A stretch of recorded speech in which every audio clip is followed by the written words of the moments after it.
Welcome back to the final edition of my weekly NFL Pick'em, Super Bowl 53 edition. It is Super Bowl week, guys, and this is not a drill. In this video, I'm going to do a few different things here than I usually do. First, I'm going to apologize to Patriots fans. Then I'm going to talk a little bit about how the Rams and Patriots match up, pick a winner, and then try my hand at making some bold/dumb predictions, including potential Super Bowl MVPs for both teams. This is actually my third attempt at making this video. I had all my thoughts typed up and ready to go right after the conference championship games, and then my daughter brought home a cold from her daycare and got me sick, and I'm still not 100%, and my wife's also pregnant with twins. She's 7 months in, and they're looking like they want to come out way too soon, so we've been in and out of the hospital dealing with that. So there's been a lot going on, but after 4 months of making these weekly pick'em videos for you guys, I wasn't going to puke on the final drive, if you know what I mean. But in between all of that, I made a version of this video where I started off by going in on the Saints fans that were raging in the comments every time I made a prediction that didn't involve the Saints winning the Super Bowl. Never mind the fact that I spent the 2 months or so leading up to the playoffs hyping them up, but I still just can't kick you guys when you're down like this. And I was going to go into the conspiracy side of that non-call in the Rams-Saints game, but it was just too much of a downer video, and that's not what I want this channel to be. And I couldn't get away from it being involved in my prediction, so I'm going to save that part for the end of this video. But honestly, I do feel bad for you Saints fans. Now, Patriots fans, I do owe you guys an apology. Honestly, so does pretty much the entire world, because I think the majority of football fans doubted the Patriots being able to just turn it on like they did in the playoffs, because that regular season version was not as impressive as the playoff version. I think they even shocked themselves with being able to pull it off in Kansas City, because they were well aware that they've been trash on the road this season and pretty much historically in the playoffs. I've been one of the countless people trying to predict the downfall of the Patriots all season long, yet you can hear me quite a few times this season in these videos remind you of some wise words I once heard, and that was just to not pick against Belichick and Brady. I think after they burned me a few times this season early on with those ugly road losses to teams like the Lions and Jaguars, I just didn't feel like this was the same team that I should be afraid to pick against, and therefore I went all the way in on picking against them whenever I saw a glimmer of hope that the end was near. But Patriots fans, can we please stop this everyone doubts us thing and stop pretending like the Patriots are ever being truly doubted? You've literally spent a majority of my life as one of the best teams in the NFL. It's not that everyone's doubting the Patriots, especially not after these past 2 weeks. It's that we're all just jealous of seeing you guys do so well every single year. You guys have no idea, or some of you, it's likely that you've forgotten what it feels like to go into a football season just hoping that you don't finish last in your division. Every fan should have to go through that every few years as a humbling experience. And every team has to go through a rough patch where things are not as stable and successful as they have been for you guys for the past 15 years. And it's unlikely that we ever see a stretch of dominance like this again. But there will be a time in the future where the Patriots are not as dominant as they have been, and you will all be reminded what it's like to have a mortal football team and the emotional roller coaster that comes with it.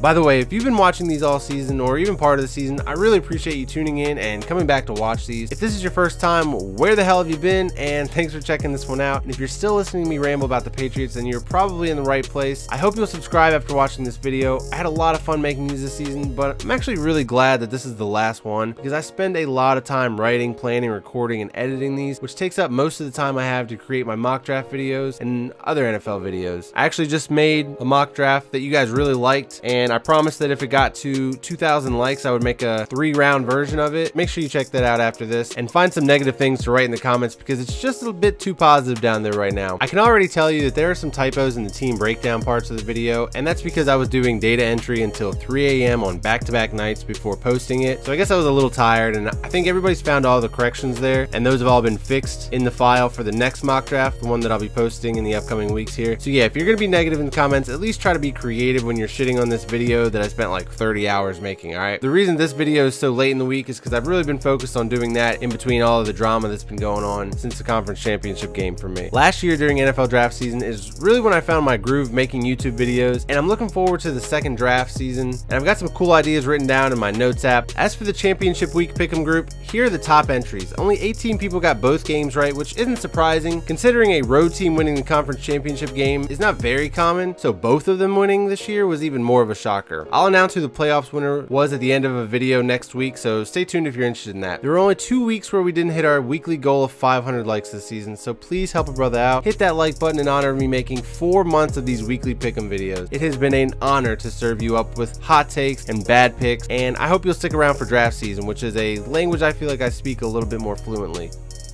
Okay, now that all that channel update stuff has been covered, let's go ahead and talk about some actual football things. Those of you who've been watching my videos for a while probably already know that I've been high on the Rams all year, and I've been trashing the Patriots like it's my job. So trying to convince you that one team here is better than the other seems like a waste of everybody's time at this point. Here's a recap for the new guys. So I think that the Rams have the best roster from 1 to 53 in the NFL. I think that Aaron Donald should be the NFL MVP, even though I know that'll never happen. And the Rams defense as a whole isn't as bad as you think. For the Patriots, I think that they have the greatest coach in NFL history and probably the greatest coach in any sport ever. But this roster is the worst of all 8 of their former Super Bowl teams, and they've been winning with smoke, mirrors, a little Josh Gordon in there, and maybe a few corrupt refs. So here are a few crazy things I could see happening in this game. First up, in the Super Bowl, I'm always looking for crazy trick plays to make the game memorable, like the Philly special last year, or when Tom Brady dropped the pass. Those were both awesome plays. And initially, my thought was that the Patriots are definitely going to try and get Tom Brady some redemption for that drop in last year's Super Bowl. But Bill Belichick does not care about Tom Brady's ego and the memes on Twitter. He's going to be more focused on being unpredictable rather than something like that does seem a little bit predictable. So my second thought on that is that the Patriots are probably going to try and get Tom Brady out in space, where he will be the distraction, and Julian Edelman, the former quarterback, obviously will throw the ball to another receiver downfield in some sort of end around misdirection play. And I wouldn't be surprised if you see a guy like Cordarrelle Patterson on the other end of that. Now, if things get desperate, another trick play for the Patriots could actually involve throwing the ball to Tom Brady, but my anticipation is that he's going to be a distraction first and foremost. So if they have to run multiple trick plays, look for Tom Brady to be on the other end of that. And speaking of Cordarrelle Patterson, this guy's got trick play written all over him, and pretty much everybody knows it. So I don't know if he'll be the centerpiece of a trick play, but I'm sure he'll be involved in some fashion. I also expect him to be used on motion plays very frequently, trying to keep the Rams' aggressive defense off balance. Another thing that I think we'll see in this game is multiple touchdowns from Rob Gronkowski, followed by his retirement. Gronk has been a shell of himself in the passing game. I know Patriots fans were trying to use his recent blocking as proof that he's still got it, but come on guys, that's not what made him the greatest tight end of all time. I think he's going to retire almost immediately after the game in an emotional announcement, but he'll end up sticking to his guns anyways, because why not? He's got nothing left to prove. This one isn't too bold, but I think that the Rams defense is actually going to shut down the Patriots running game. The running game has been the most reliable part of the 2018 Patriots, and Sony Michel has carried this team, but James White has allowed him to avoid that rookie wall. Alright, now I'm going to predict who I think that the Super Bowl MVP would be, and I'm not going to be the guy that just picks the quarterbacks because that's no fun. Obviously, if this game is just a back and forth passing game, then whichever winning quarterback wins MVP every single time, unless it's just one wide receiver going off, but that's not really how these two teams are built. And as much as I'd love to go with a defensive player, namely Aaron Donald for the Rams, the Patriots and Bill Belichick have historically been really good at taking what you do best or your best player and basically saying you're not going to beat us, so everybody else is going to have to step their game up. So I actually don't anticipate Aaron Donald having a huge game in this Super Bowl. If he does, maybe later on in the game he finally breaks through, but the Patriots are going to be quick with the passing and he's not going to have time to put pressure on Brady like that, or at least not make the sack. So who's going to win MVP if the Rams win the Super Bowl? That's going to be the guy that's been on milk cartons for the past few weeks, Todd Gurley. I think that Todd Gurley will actually make a bigger impact in the passing game than the running game. I kind of think that both of these running games may be a little slow to start because of the extra week off, and the Patriots are historically pretty slow starters in the Super Bowl, so I don't expect a lot of offensive production from them in the first quarter or so, and by then they could already be down a couple of touchdowns and need to pass their way back in. So Todd Gurley wins the MVP if the Rams win the Super Bowl. And I already said that I think that Rob Gronkowski is actually going to have a big day. He's going to be well rested and he's going to be laying it all on the line. I think that if he has those 2 touchdowns and the Patriots win the Super Bowl, I think that Rob Gronkowski is going to go out as a Super Bowl MVP.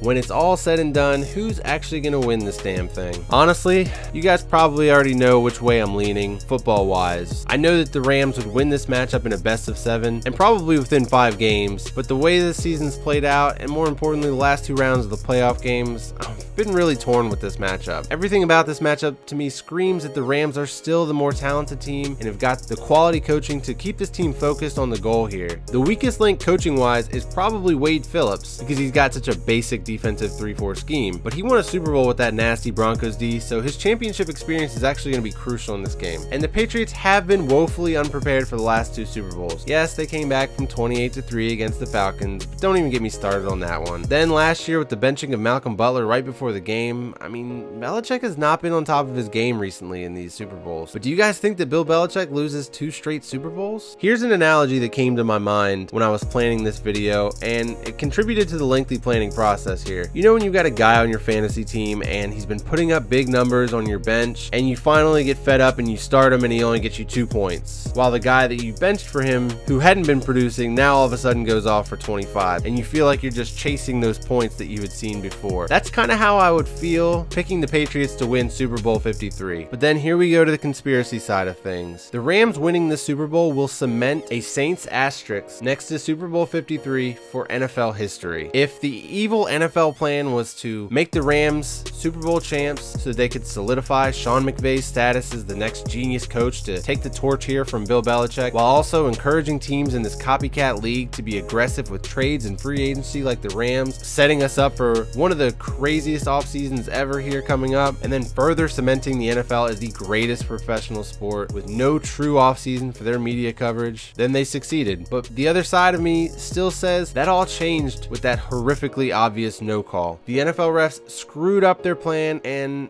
now I think that the Patriots might get one last Super Bowl, even though Tom Brady said that despite the outcome, he's not going to retire after this game. I'm not sure if I buy that. He watched his longtime rival Peyton Manning go out with a Super Bowl, and I think he'd like to do the same. If the Patriots win, I think that at least 2 of the 3 will retire in Brady, Belichick, or Gronk. Belichick won't have much to prove, and his girlfriend is probably getting impatient and is ready to start their future together as a retired couple. And the reason the NFL will be able to sell us the Patriots as Super Bowl champs one more time will be that the evil reign will be over forever. I told you guys, I'm on the fence on this one. I'm usually pretty decisive. The football side of me says it's Rams, no doubt, but the conspiracy side of me says that it's gonna be the Patriots. I think that this game actually will end up mirroring the last time these two played in the Super Bowl, with the Rams moving the ball up and down the field, and that the Patriots are going to stay in it and keep it close with turnovers and special teams. Gronk's gonna get his 2 touchdowns, but in the end, I've got to stay true to my football self, and I think that the Rams win Super Bowl 53, 27-26. That's going to do it for my weekly pick'ems for the 2018-2019 season, guys. I will have my 2nd and 3rd rounds completed for you guys next week. I'm going to be working on them all weekend long, leading into the Super Bowl, while also helping my bedridden wife. So if it's a little late Monday, please forgive me. I want to appreciate you guys all so much for watching this all season long. This has been such an awesome year, such a fun time, and I'm going to do my best to make sure that I am putting out a cool new NFL draft video for you guys every single week, if not more than once a week. Thanks for watching, commenting, subscribing, liking, all that good stuff. I will see you all in the next video. How would you evaluate your season? I think we ain't done yet. But you personally? I think we ain't done yet. Marcus.